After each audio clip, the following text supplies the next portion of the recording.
Next month marks 4 years since the largest oil spill in U.S. history.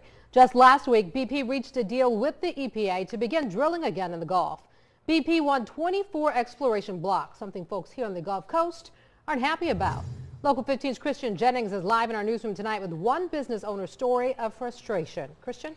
Kim, today I stopped by Scott's Landing on the Causeway. The owner, Larry Scott, told me he still hasn't received a dime in claim money from BP. So he doesn't understand why the company should be allowed to continue business in the Gulf when his own business still isn't back to normal. Scott's Landing is a small bait and tackle shop in Spanish Fort.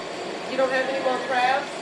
In 2010, after the Deepwater Horizon oil spill, the shop and boat launch was forced to close for about 6 months. It took a long time, several years afterwards, before the people's confidence came back, but it basically shut us completely down.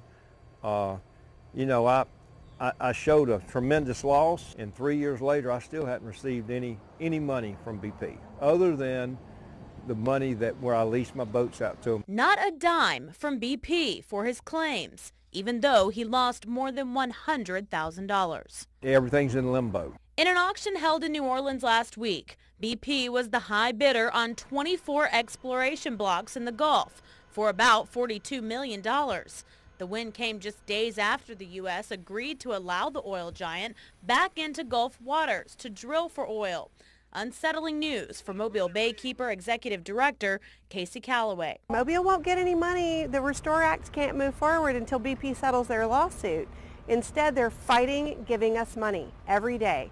They're fighting coastal restoration, and they're fighting making us whole. I think until the people on the Gulf Coast are paid what's owed to them, that they shouldn't be allowed. To me, they shouldn't be allowed to conduct business until they pay their debt.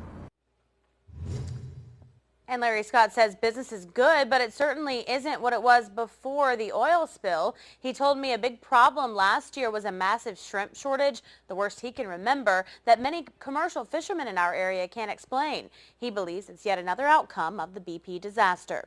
Live in the newsroom, Christian Jennings, Local 15 News.